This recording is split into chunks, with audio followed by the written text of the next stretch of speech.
we're now in possession of two major permits: the industrial siting permit, which is a special permit in Wyoming for big capital investments, and then April of this year we got our mine operating permit. It's conditional on it was conditional on three things. Welcome back inside our proactive newsroom. And joining me now is George Bee. He is the CEO of US Gold Corp. And George, it's good to see you again. How are you? Good to see you, Steve. I'm excellent. Thank you so much. Good. Great Good to have autumn you at the along. moment. Yeah, What's that? Sorry? it's a great autumn so far. We're just having lovely weather down here in Wyoming. Wyoming can get kind of windy, but it's beautiful today. Good stuff. Well, that's good to hear. And that's what we're here to talk about is your CK Gold project, obviously. And more importantly, I want to just get an update on where things are at, because I know that last time you and I talked, you talked about some studies that work was being done, some permitting work was being done. So it's a good opportunity to get everyone up to date on where everything's at. Well, Steve, this has been an interesting project. We took it from a standing start in 2020, September of 2020, and we're now in possession of two major permits: the industrial siting permit, which is a special permit in Wyoming for big capital investments, and then April of this year we got our mine operating permit. It's conditional on it was conditional on three things. One, a water discharge permit. Secondly, us putting $5.1 million of bonding down, which has been approved. And we're just waiting for our air quality permit. We'll have that here in the next few weeks. And we're fully permitted, ready to go, shovel-ready project. It's a little bit of an anomaly in North America, because we've as I say, we took it from a standing start, 2 years of baseline, to a fully permitted project, in 4 years. So that's awesome. Yeah, George, just on that, there's a lot of people that are looking for projects that are at the stage that you're at, and especially being in the jurisdiction you are and very mining friendly. Do you feel very confident in the project and everything when you sort of have all these boxes already ticked? Yeah, look, we operating in Wyoming, as you say, it's a mining friendly state. They know the rules of the game here, so we really understand what's going on. The authorities are very helpful. So we worked through the process of the permitting. We made a few changes. What we're currently looking at is an update to our December 2021 pre-feasibility study.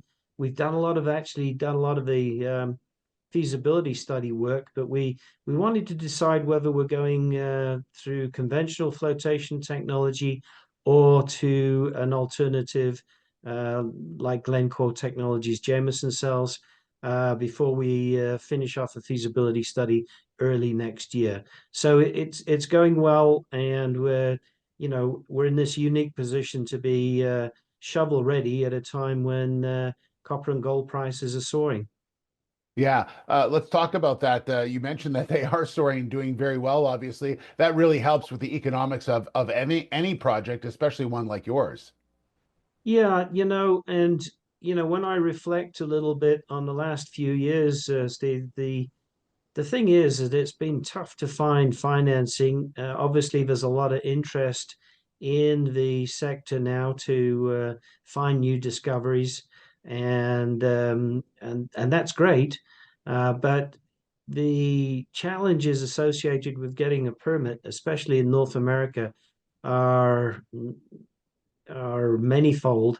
And we're just lucky that we're situated on private and state ground, so we've been able to get a permit. And I think you can probably count on one hand the number of permitted projects, shovel ready, ready to go at this time.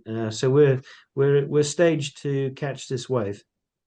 George, that's an interesting point you bring up, and the fact that is a lot of these new projects that we're seeing obviously have to go through regulations. Some of them are federal, some of them are state regulations, some of them are overseas. So there's a lot of things they have to go through. So are you seeing that a lot of the current mines that are operating are trying to stretch out the number of years that mine is able to operate just because there's not as many new ones that are coming on stream? Well, look, the with all due respect to some of the people I've worked for in the past, the big companies, a lot of the new exploration and a lot of the feedstock of new resources into the industry has been from the junior sector, and then acquisitions have taken them out, and the larger companies and the mid tiers put those assets into their portfolios. Um, so there hasn't been a lot of activity. There's been a dearth of capital into exploration in the junior sector.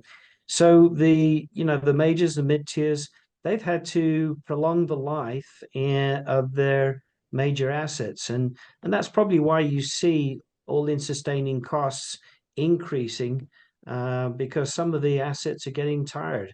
So, as they get tired, you strip ratio goes up, the mining costs go up. So, bringing in uh, new projects which have a competitive all-in sustaining cost. I mean, our initial PFS was $800 per gold equivalent ounce. Means that we've got a really good margin to the gold and copper price at the moment. So yeah, I think that there's a challenge. There's a challenge there to maintain that AISC in check, and there's not too much out there in the market with a really competitive cost structure. Yeah, makes a lot of sense. George, thanks so much for your insight. Really appreciate that. Good conversation this morning, and let's talk again soon, okay? Thank you, Steve. Always a pleasure. All right, George Bee, the CEO of US Gold Corp.